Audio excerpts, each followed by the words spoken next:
The EP.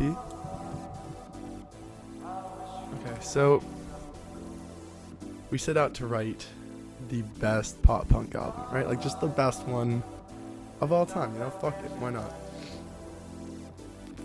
So we recorded it, and the total runtime ended up being like 56 minutes after mastering and everything. So to put it onto vinyl to get like really good quality, you want it on like 22 minutes aside most, you know? That's like your max for good quality. So we were like, okay, we got to cut it down. And we kind of just removed the songs that we thought maybe didn't work like thematically, like didn't really fall into the thematic story, or just weren't really up to the standard we wanted for the album. So it just started off as basically the leftovers, the B-sides, you know, if you will. So the weird thing is, it didn't start out being about anything, right? It just started out being the B-sides. But because I wrote the lyrics to Acne Cream and Graffiti Kingdom like day of recording, instead of, you know, like in the months preceding it, they kind of took me at a different headspace. Instead of continuing the thematic elements of the album being like you know, depression and then eventual you know, like the album has a story in and of itself, it kind of took it on this new like meta route of like, what does it mean to make good art? Who are we? Are we just media consumption machine? Like, it sounds pretentious, but it's more just like, what the fuck am I, dude? Like, who the fuck is this thing? So that's basically the whole premise. Life is boring. I don't know who I am. Fuck it. Okay, so abused drugs, not women. I was in the psych ward for a bit, and then I got out. We like moved really shortly after, and once we moved, like I got a job, but we were out in the boonies, so there was like no buses, so yeah, I couldn't really get anywhere. Like I couldn't hang out with anyone unless they came to it, so every day was just like fucking go to work, come back, do nothing. I'm not in school, go to work, come back, fucking smell like raw meat because I'm working in the fucking butchery section of a grocery store. Yeah, and it just kind of turned into this, like, life just became so fucking, it just showed how like mundane the shit was. And also like I was listening to fucking Twin Fantasy on repeat, like Car Seat Headrest album, and I just was inspired to make this, I don't know, like just this pure bare bones pop punk-esque but like slow machine, like just about, you know. But the lyrics, that's like most of the premise and like the music, but the lyrics I actually wrote on prom night. Fun fact. Yeah. So, you know, it wasn't a fun prom if you write those lyrics on it. Yeah. Okay, so the premise of Abused Drugs Not Women is just like, I can kind of sum it up like in the opening sentences, where it's just like Friday, Saturday, it feels like Sunday every week. I showed it to the first person I showed that to. They were like, I don't get it. It's a stupid line. It's like, it is a very, but it, you know, it feels like Sunday because it fucking is Sunday every week, and that's kind of the point. Like, we're just repeating the same goddamn 7-day little cycle forever, and then you die, and that's it, dude. That's life. You just go to work, and then oh shit, it's the weekend, and then that happens 52 times a year in maybe like 80 years. You know, you get like 4,000 times. You get like 4,000 Fridays, and then you're done. That's it. That's life. Yeah. It was supposed to be the opening track on the album. Just, I mean, you can kind of hear it in the start and everything. Like, I wanted it to be very raw, so the drums were a little, it kind of sped up and slowed down, and I was like, no, let's roll with it. But by the time it was mastered, I listened to it a bunch of times. Those slight differences just started to like really annoy me. So I was like, no, this isn't going on vinyl, dude. No way. But no, I mean, the song's basically just 3 chords. I just wanted to write something simple. You know, I mean, if you look at the lyrics, they're a lot more simple language than my other songs. Like, I don't really use complex metaphors here. There's no like allegories to some weird fucking book. It's just simple, because life is just a little mundane and a little boring. You know, I mean, like, there are parts that are special, but when I wrote this, I wasn't in a headspace to appreciate it. I was just like, this sucks, dude. It's just fucking dead. That's it. That's life. Okay, so Acne Cream's interesting because it's an old song. I had the bass line, I think I wrote it on acid, like when I was like 16 or something.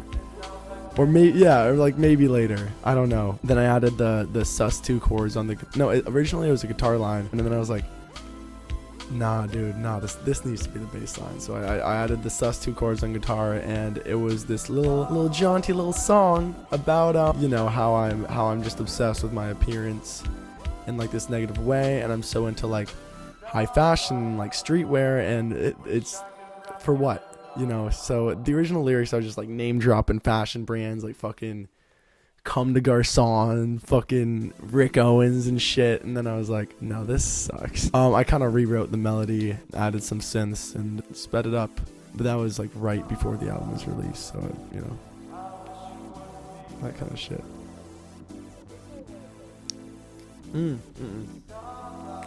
So the original lyrics were about, you know, as I said, when it came to rewrite the lyrics, I wrote it like day of recording. I was in a weird place then. You know, if you can feel me now, just understand that I'm not real, all that kind of shit. And it's very meta. It's very like, hey, I don't know who I am. I don't know if I even really exist. Like, I don't know if Hawkeye Meister, the person, is something that exists. And also, like, when I record this album, if anyone relates to it emotionally, it's like that's not a permanent state of the self. Like, that's not me permanently. That's just me, you know, that's just the ephemeral nature of what it means to be me. Like, that was just me in one day. So it's like, even right now, it feels like I'm talking about another person writing it. So it was very much me, like, not knowing who the fuck I was, and struggling with the concept of you know, what is an ego, to have an ego? Is there such thing as any permanent, you know, like attributes of an ego, any permanent state? And I don't think there is, but it's just something you struggle with, you know, day to day. Gotta do the dishes, gotta make money, gotta struggle with the impermanent, ephemeral nature of the self, you know, that kind of shit. Yeah, so that comes from, you know, back in the original draft when I was writing it about, you know, like, because I still am a little vain to a fault. Like, I obsess over my appearance, but it used to be like when I was smoking weed every day, it was bad, dude. I would literally just stare at the mirror for hours and like pick my appearance apart. I would like every TV show, if there was a good looking dude, I would be just comparing myself to them, being like, fuck, dude, my eyes are too close together. Nose is too big, you know. So it was like I was really like my eyebrows at that point, they were so like over plucked, and I had like a little mustache, and it was so perfect because I would just get high and I'd just spend hours in the mirror just nitpicking everything. So, you know, when my eyebrows are messy, it's an act of self-care. It's me, you know, fighting that vanity that makes me look in the mirror every time I see one and just fucking assess. Yeah, I think, okay, so with Acne Cream musically, a lot of the reason why it's not on the album is because I feel like the concept I had in my mind, it really didn't fully flesh out on the album. I feel like I tried to combine a little funky bass line, with, you know, very ethereal guitars and vocals, and then the vocals didn't come out too ethereal, and neither did the guitar, but the lyricism did, and then the singing was kind of, and it didn't really mesh and work the way I wanted it to. I think now, like in retrospect, listen to it and I'm like, yeah, okay, I do like this song, but it's not the vision I had for it. It's also like an old song, and I feel like a lot of the newer stuff, like all the stuff that's gonna be on the album, is just better. Now the bass line is fucking the most difficult bass line I've ever written. Like, I know when when I was showing Cam the bass line, it's definitely the one that it takes the longest. I'm like, no, fuck it, you know, we don't need to play that live. Graffiti Kingdom, when did I write? Okay, Graffiti Kingdom is the best song in the album, and I'm upset because it's the least fucking played on Apple Music and Spotify. I can't choose which one has a star next to it. I thought the artist chose that shit, but no, it's just which one's the most played. So, you know, I advertised the EP, and, you know, people click on the first one. So, like, Abuse Drugs Not Women it gets the stars, sometimes Acne Cream, and I'm like, fucking Graffiti Kingdom, best song. So you said when it was written. Okay, so I wrote it. It was one of the last songs I wrote on the album, for sure. I think I wrote it right before we were deciding on, like, which songs would make it to the album and which songs we'd cut as close to the album as. And then the lyrics on the end part I wrote, like, day of recording. The lyrics on the other part I wrote a little bit before. Like, it was like chorus. I procrastinated so hard. It was like chorus, then like maybe I'd write a verse, Then like a few months later, I'd write another verse, and then the day of, I'd write the whole ass fucking bridge outro kind of thing. So I think I just finished Infinite Jest, like maybe a week, like the book, like a week or 2 weeks before I wrote the song, and I was just thinking about like, I don't know how we're all just, I mean, I know I am definitely a victim of, or not a victim, but maybe a perpetrator of this like ironic culture we live in, where like everything's ironic, and like I'm not arguing on like David Foster Wallace's side that it's you know, inherently bad, but like there's definitely parts of it that prevent me from being fully authentic in like a cool, like, oh, you know, whatever, I'm being ironic kind of way. And so it's that where I was just like so entrenched in irony, I was like, I don't even know how to fucking speak for real anymore. Like I was looking at my other songs and I'm like what, when I'm being so esoteric, I'm being like, there's so many metaphors, there's so many, you know, little meanings woven into it, and it's like, okay, am I doing that because I believe it's genuinely the best artistic expression of myself, or am I doing that because I'm trying to put some ironic artistic distance between me and whoever might come across my music? The first part about this of the song is basically like, yeah, I am so numb to the world that I just like taking drugs and consuming media, and then it kind of turns into this like, well, who the fuck am I, dude? What am I making this lyrically pretentious album for? I mean, like, it's not high art, it's a 3-piece pop punk outfit. I don't know, like, what constitutes good art? What am I even doing? Is art even something worth making? Who the fuck am I, you know? So it's definitely the most meta song on the album, and it's definitely the most self-referential, you know, like, my silver tongue will suck me off, dude, like because it's such like a indictment of me, dude. Like oh yeah, dude, I wrote all these fucking cool lyrics just to jerk myself off, basically, being like, oh yeah, I'm so smart, dude. Oh, look at all these clever things I'm saying. Wow, yeah, that equals accomplishing a lot. You know what I mean? It's like what am I've done nothing. I'm, you know, kind of just fuck around most days, but it's like, yeah, like I can say clever word, you know, so that's basically the premise of that. Oh yeah. So the chorus goes, scum, ennui, a stale guillotine, perfume dissatisfaction. Hell yeah, man. That's what I'm saying. No, yeah, I'm kind of a mumbler, kind of slur. It's not like I was trying to describe something or an event or trying to make a point. I was just trying desperately to explain this feeling of just like, fuck, dude, I feel like such a useless fuck. I'm bored. How the fuck am I bored all the time? There's so much around me, but I'm just depressed and fucking bored, and I just feel like just shit, dude. Scum ennui is just like translated into non-pretentious English, like scummy boredom, just like shitbag boredom. Like, I'm a shitbag and I'm bored. I got shitbag boredom.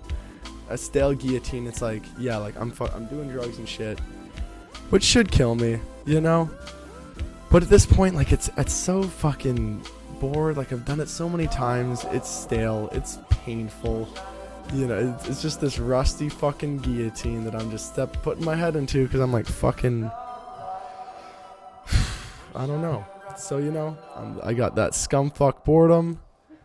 I'm dying slowly by my own hand, and it's boring. It's not even an exciting death. It's just boring and painful. And perfume dissatisfaction, like, I am not happy with this shit, but like, it looks pretty, it's nice. I'm watching some shows with some high quality production. I'm living in a nice little house, you know, so it's, you know, it's perfume dissatisfaction. It's, you know, lipstick on a pig fucking depression kind of thing. So that's the meaning. Hell yeah. So the album art, it was kind of like an impromptu decision to make this EP. I was like, well, I have 3 songs. I was going to make them bonus tracks, and then I was like, fuck it, do you know what I mean? They deserve their own project. So I was in class, you know, I was taking some courses so I can get into like a little cool university. And now that I'm fucking 21. And I was just like, do you know what, fuck it. I'm bored. I'm going to make some album art. So, I don't know. I just kept having this. Yeah, I just fucking made it in like an hour because I'm too lazy to spend more than an hour on any project. on paint.net, not even fucking Photoshop. Okay, so, I don't know, I think I read somewhere online that disco in Latin means I learn. So, but then like I also just had this big idea of just like this big fucking disco ball, just like, I don't know, like a disco ball and it's all black, and I'm dead, and I die, and whatever afterlife there is, because I don't really believe in an afterlife, but if there is one, it'd just be like a fucking disco ball, just, you know, and I'm there, I'm just fucking dead on the ground with this disco ball hanging above. So, and I think Mortem, oh my god, I'm gonna sound like an idiot because I actually knew when I made it, but I think it's just a really bad translation of like I learned death, but it also sounds like death disco, which is just, I don't know, I think that's cool, man. You know, so on the actual album art, I have that disco ball that looks like a moon. They're like that was the intention, and then it's just my face with the disco ball that looks like a moon with some little like stage lights, and it could be better, the album art. Yeah, so yeah, that's you know, I learned death, because you know, I learned how to die. That's actually probably a better fucking translation. I learned how to die. Disco Mortem, Clayghost, streaming on all platforms.